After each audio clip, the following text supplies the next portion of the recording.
So let's say you're talking to someone who is an operations manager or an infrastructure engineer or something like that. What we want to do is we want to understand in that particular account who are the different kinds of people, who are the different kind of personas that are on that decision committee that are ultimately going to weigh in on whether they move forward with this initiative and whether they move forward with your company. We need to get inside their minds and understand their biggest professional goals and challenges that they're working on segment by segment.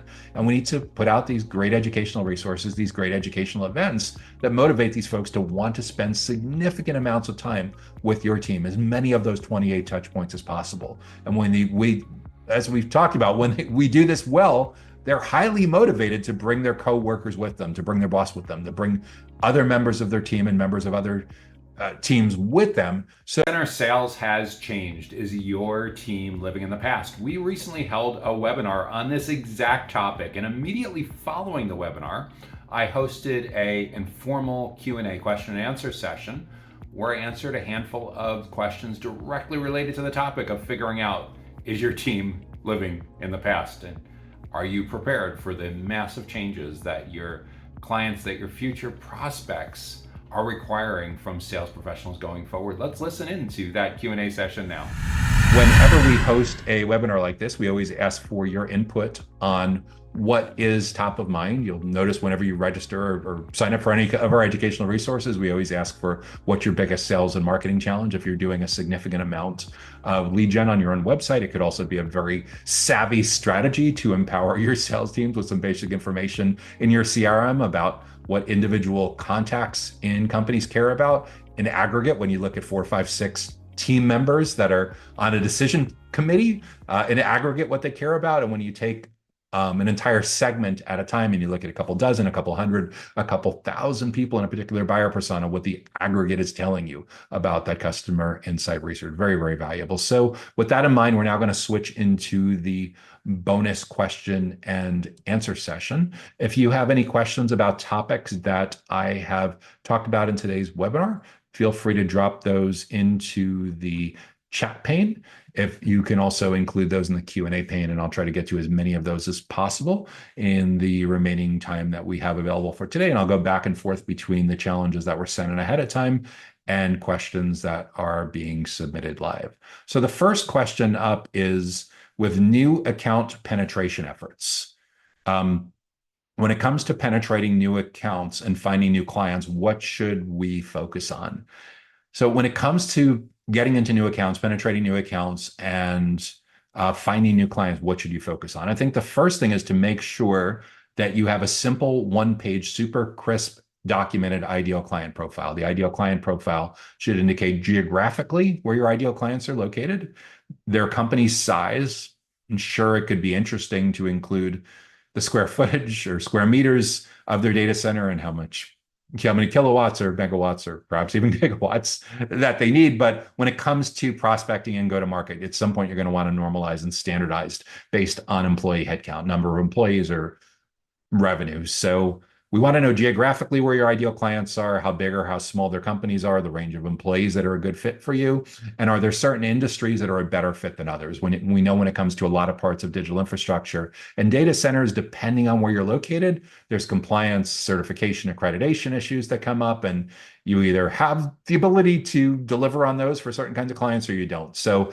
in certain regions, it's an across the board, all different industries, and in certain regions, there's an intersection of a geographic location and a specific industry that makes you especially good for that industry or instantly knocked out. So in your ideal client profile, your ICP, geographic, company size, and industries to specifically include or exclude. That'll have a dramatic impact on what you do with your outbound strategy, how you capture leads, the questions that go on your drop-down lists, your approach of what pages and kind of messaging goes on your website. If you're doing any kind of ads, incredibly in your CRM, incredibly important for filtering and list management and determining when to pass leads from different parties within your company. So once you have the ideal client profile in place, from there, you should be able to build out a target account list. This is also sometimes known as account-based marketing, ABM, or account-based selling. And it's a finite list of anywhere from a couple dozen to a few hundred, and maybe in some cases, even a few thousand companies that perfectly fits that ideal client profile that you would love to have as your clients going forward. So once we've defined our ideal client profile and we have our target account list, the next place to go is we want to look at the individual people within those accounts. Those are the buyer personas. A buyer persona is a semi-fictional representation of an ideal stakeholder within a particular company based on actual research and some select speculation.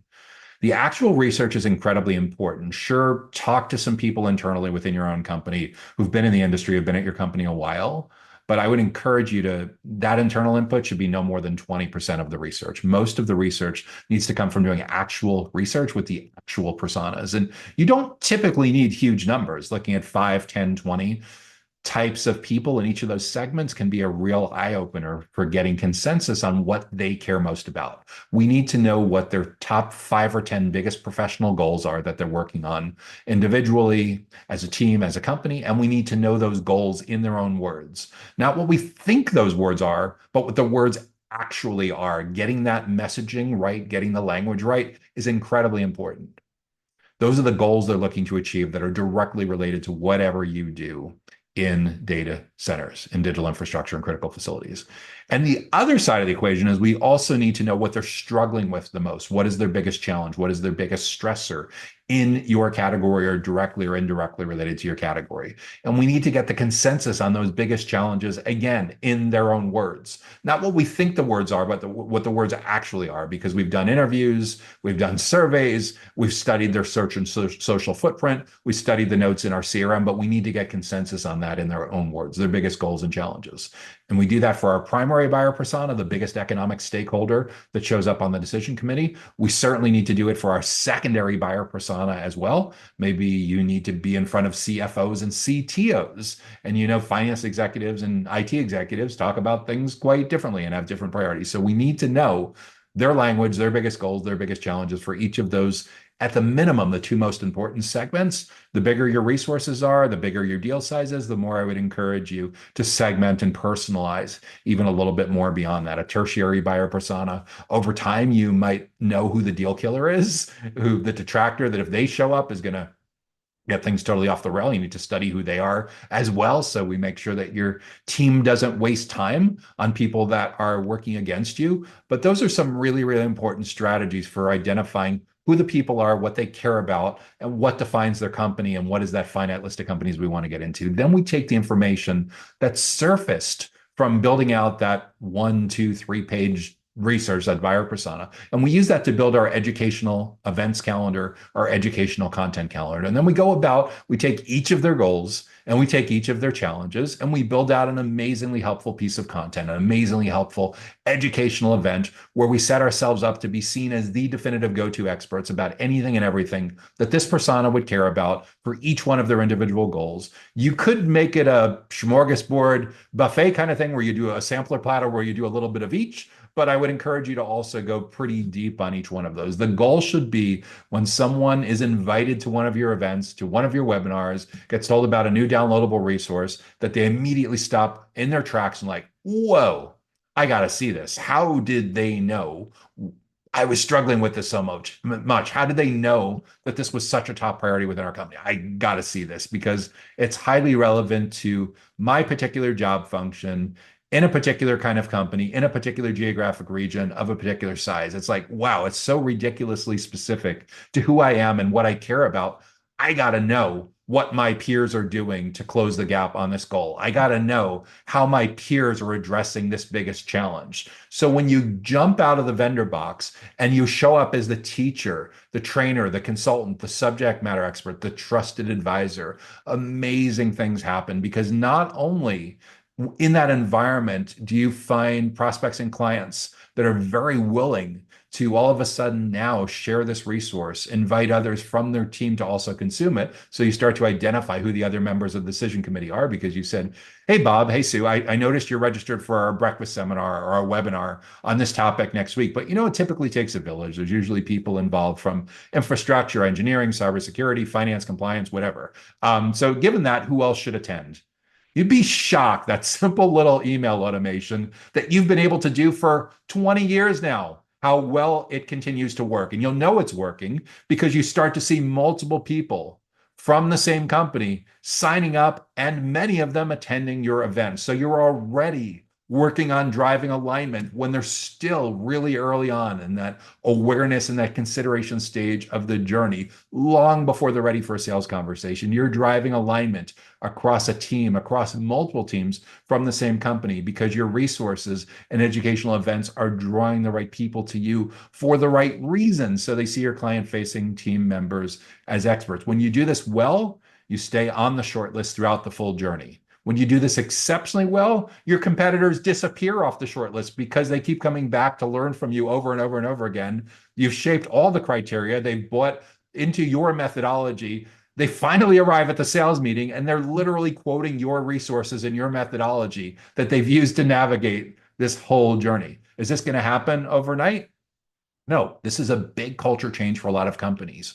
But if you look at who is currently on your team, chances are you already have a lot of the basic building blocks with internal experts, with channel partners, with consultants to be able to run this successfully. This is the future of what sales is going to look like. And for many companies, in the data center operator space and the data center technology space, they've already been doing a really good job at this for 5, 10 years or more. And it only accelerated in even more in the early stages of the 2020s and continues to accelerate as we have more geographically dispersed teams. So that's my insights and advice, best practices on new account penetration efforts to penetrate new clients and penetrate new accounts and find new clients. Okay, next question up. And by the way, again, if you're getting good value from today's event and you have a question that you'd like us to consider answering live, feel free to drop that into the chat pane or the Q&A, and we'll try to get to as many of those as possible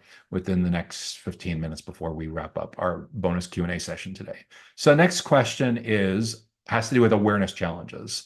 Our company is currently dealing with challenges in creating new data center awareness and promoting our services in specific geographic areas. Yeah, it's a question we hear about quite often. So how do you create awareness with certain kinds of clients and certain kinds of geographic areas? So again, we need to know historically where you've done best. And we'll see evidence of that because we'll look at your reviews, your testimonials, your case studies. For sure, there's evidence of this sitting in your CRM, your customer relationship management system, your account managers, your executives probably have a pretty strong idea as to which clients historically have generated the most revenue, which are the most profitable, where you have the highest net promoter score, which are the best, strongest sources of ongoing referrals. You'll have answers to a lot of these questions that you power through when your company has leapfrogged over like product market fit and go to market fit, and you have an established, mature going entity. So with all of that in mind, you know who they are. How do you get more of them? So again, ideal client profile, where are they located, their company size, what industries tend to be better than others, and who are the stakeholders? What do they care most about? So the challenge with this is there's two broad ways that we can create awareness. The first way that we can create awareness is we can invest in paid media and paid events. And the data center industry, critical facilities, digital infrastructure is totally in love with conferences and events. And for good reason. They're a lot of fun. Who doesn't love the idea of going to a tropical destination when it's snowing in a big part of the country in January, February, in the midwinter? Who doesn't love having a good party or a good golf tournament with their peers? So the question is, though, is that educating and building trust with the right people that you want to be educating and building trust with? For the people that are up on stage, yeah, they're educating and building trust. For everyone else, I don't know. Are you really educating and building trust? So it's not just enough to just promote your services anymore. To get out of the vendor box, to get out of being seen as a commodity provider, we need to be the ones that are teaching our prospects and clients about anything and everything that's relevant to our category that leads to the perfect client coming to the conclusion a couple days, a couple weeks, a couple months later that we are the only reasonable alternative to look at for whatever your product or services category. So this education and this trust building is really important. So at a high level, there's paid events. And then there's owned events, OWNED. These are events that you run yourself. And you don't need large numbers for a roadshow, for a breakfast seminar, for a lunch and learn, for webinars to be wildly successful. If there's 40 companies on your target account list, and at a particular event, you have multiple people from 10 of those 40 companies, it can be a rousing success. So we're talking about dramatically changing the specificity, the laser focused of the targeting of who's invited and who's actually attending. We're also talking about having a lot more control over who's in the room and the amount of surface area that you get to spend with those folks in the right kinds of contacts. So at a high level, there's paid events, there's paid media, there's owned events, there's owned media. Within owned media, I'd like you to think about the difference between organic and paid. Now, how is paid owned different than paid? There's basically, once you create educational resources, let's say you're creating the state of colocation or the state of hydrogen fuel cells, or what every CFO needs to know about the most important compliance when you're looking for hyperscale facilities, whatever it is. So you create these great resources, you create these great events. There's two different ways to grow awareness of those. There's organic strategies and there's paid strategies. Organic strategies that many of you are likely familiar with have been around for a long time, like using search engine optimization on your website, growing reach on a social media platform like LinkedIn or X or Facebook or Instagram or YouTube. And then there's paid strategies where there's paid search engine marketing, where you're targeting similar kinds of keywords and topics that you would with search engine optimization, but you're saying it's so important to me that I'm willing to pay X amount per click or X amount per 1,000 impressions to have to show up on that topic when someone is going to search. In addition to that, you're likely familiar with like paid social, running ads on LinkedIn, sponsored posts, or running ads on YouTube or something like that. The advantage with paid as opposed to organic is you can get a lot more specific about where they are located. So you can create this amazingly helpful educational guide. But if you can only sell, for example, in the US, or you can only sell in the Baltics, or you can only sell in Singapore, you're going to have a really high loss factor if you're depending 100% on organic, because there's so many people that are enjoying your content, enjoying your educational resource, who just don't fit into your definition of qualified, your ideal client profile. When you buy ads, when you buy search ads, when you buy social ads, you can be laser focused on the geography. When you buy LinkedIn ads, not only can be focused on the geography, you can be focused on specific industries, specific job titles, and even members of specific companies. So there's a lot of advantages. So when you're talking about paid versus organic, much more precision with organic, much higher of a loss factor. The first cousin of paid is outbound. This is where you take, there's 400 companies on your target account list, and there's 8 or 10 different job titles that really matter. So from that company list of 400, you go and you build out a list of 3,500 or 4,000 contacts, and your sales development reps, your business development reps work on outreach. Obviously, the more personalized, the better the response that you're going to tend to get. And they'll send emails, they'll make cold calls, they'll send cold LinkedIn messages. And I would encourage you, when you're doing that, to focus on getting to that person early, focusing on educational resources, a downloadable guide, an on-demand webinar, an actual webinar, a breakfast seminar, something like that, something that positions your team as teachers and trusted advisors and experts, as opposed to going in for the kill all the time, as opposed to going in and assuming that everyone wants to take a sales meeting, everyone wants to book a tour, everyone wants to book a demo. No. Only 5, 10, 17% of the people are in that last stage of the journey at any given time. So if you're overly aggressive and trying to push everyone into marriage on the first date, it can be a huge turnoff. We need to lead with education. So when it comes to creating awareness and promoting services in a specific area, understand that ideal client profile, understand who the most important stakeholders in those companies are, understand the difference between going to other people's events versus hosting your own events, and then think about how broad or how narrow your particular market is. If your market is pretty narrow and you have a really tight ideal client profile, you're in most cases going to do way better from account-based marketing, from targeted ads, from targeted outbound, than you will from purely betting everything based on organic social, on organic search. The Data Center Go-to-Market podcast is sponsored by DCSMI, elevating the role of sales, marketing, and go-to-market GTM professionals in the growth of the data center industry.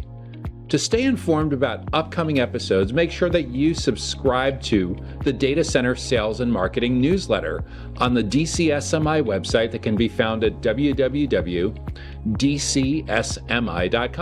Again, that URL is www.dcsmi.com. How can a data center in Europe and America partner with data centers in Africa? We're building a data center campus in a specific region in Africa, in this particular case, Lagos, Nigeria. We're building collaboration and handshake. So how can they build awareness with companies that want to, in Europe and America, that want to co-locate or have a physical data center presence in this particular market within Africa? A lot of it is exactly the same strategies that we've been talking about for our webinar here. Is we want to get really specific about who these companies are, where they're located, and who the individual stakeholders are, what they care about. So US and Europe is very, very broad. So, for example, do you want all of Europe, or you just want English-speaking Europe, or do you want to cherry pick certain countries within Europe? And within the US, do you want all size companies or specific size companies?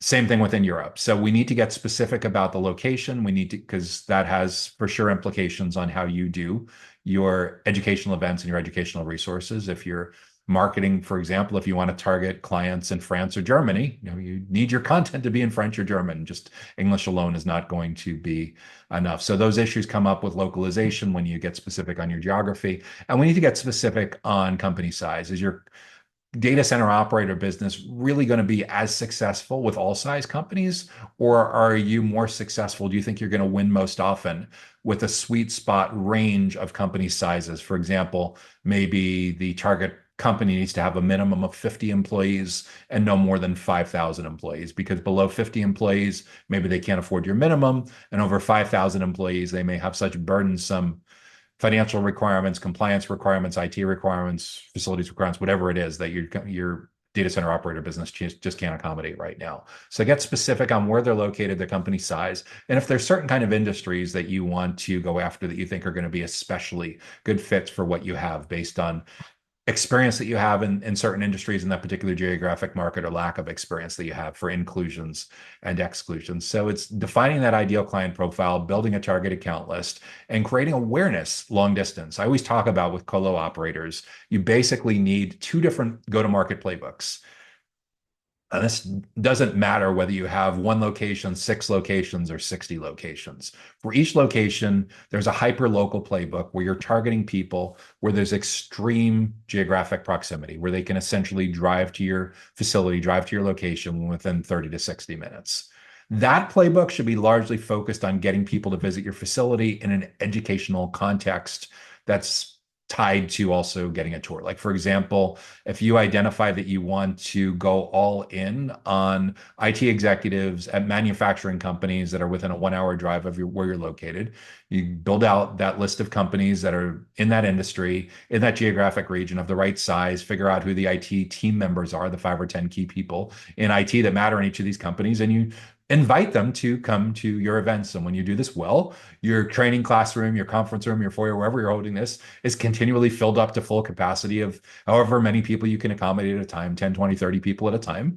And they come and they check in and they have a little bit of lunch and a little bit of networking time for 30 or 45 minutes. A subject matter from your expert at your company, similar to kind of this, teaches them some things that can help them do their job better. You open it up for Q&A, and then you take them for a tour around the facility. And when you do this right, magical things happen. That's your hyper-local playbook. And if you have 6 locations, you want to run something like this at each of your 6 locations. In addition to that, you need your long distance, your virtual playbook, where you're talking about, you're identifying a lot of the same companies, a lot of the same decision committee members, a lot of the same personas, except you don't have the advantage of getting them to come drive to your facility and attend an event and take the tour. So you need to do this virtually. So it's email, it's social, it's webinars, it's personalized video tours, and it's all of the above: lather, rinse, and repeat. And having respect for the idea that in all cases, most of your more technical buyers don't want to spend much time with a sales team anymore until they're just about ready to buy.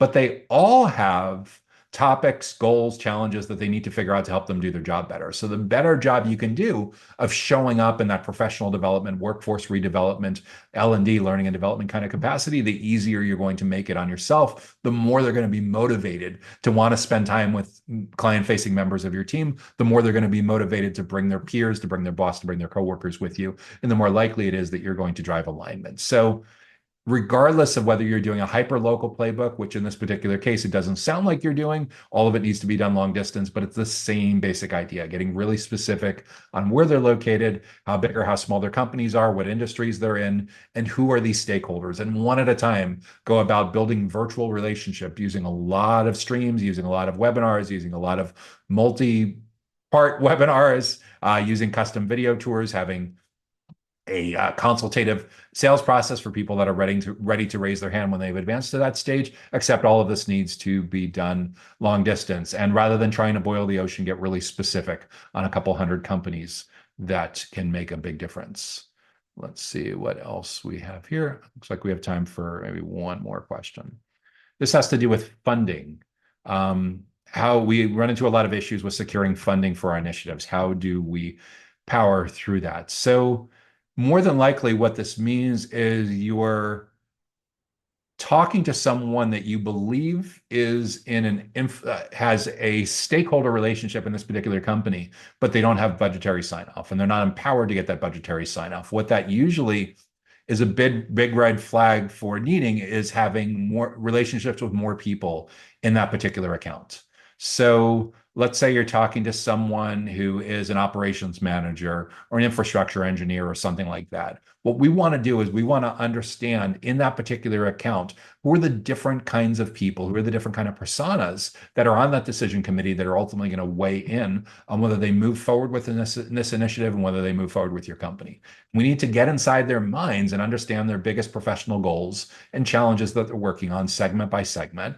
And we need to put out these great educational resources, these great educational events that motivate these folks to want to spend significant amounts of time with your team, as many of those 28 touch points as possible. And when as we've talked about, when we do this well, they're highly motivated to bring their coworkers with them, to bring their boss with them, to bring other members of their team and members of other teams with them. So gradually, even beyond what you can see in LinkedIn Sales Navigator, you start to see multiple people from the same company showing up, and you're interacting and building deeper relationships with them. That's how you figure out who is on the decision committee. And typically, there's a point in diminishing returns, but typically when you do content, when you do events well, you will start to surface who cares about what. How do you know who cares about what? Well, everyone that's registering is being asked for, what's your biggest cybersecurity challenge? What's your biggest sustainability challenge? What's your biggest disaster recovery challenge? What's your biggest hybrid cloud challenge? I don't know, whatever it is that's relevant to your business, you're asking these questions every time they register. And when you take that information on an individual basis, when you aggregate that together across a team, across a company, magic insights happen about what you should be talking about with that person and what that team, and it will for sure get you much closer to the one or more people in that company that control budget and that can give you funding. And parting kind of comment before we wrap up for the day is a lot of times people come to me and they tell me they're struggling with getting access to the decision maker.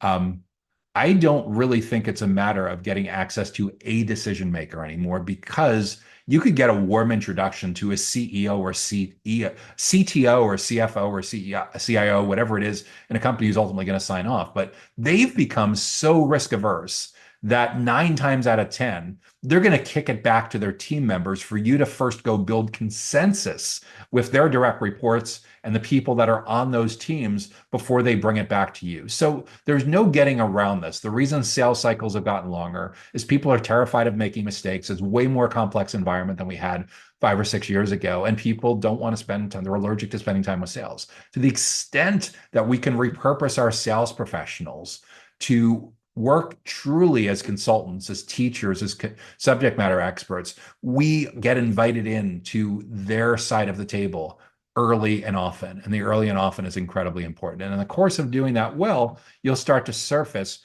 who the key people are in that account that are responsible for funding, and you'll start to be able to win them over by having highly relevant educational resources and educational events that focus on their particular perspective, on the budget, on the return on investment, the ROI, all of those factors that come into play with helping them decide when they should move forward with your kind of initiative. So that's the final question that we're going to have time to address today. I'm so glad that you were able to join us for Data Center Sales Has Changed. I'm Joshua Feinberg from DCSMI. If we're not currently connected on LinkedIn, feel free to send me an invite to connect. Make sure that you mention that you're on this webinar, and I'd love to have you as part of my LinkedIn connection network. We're so glad that you joined us for Data Center Sales Has Changed, and we look forward to hearing your success stories going forward.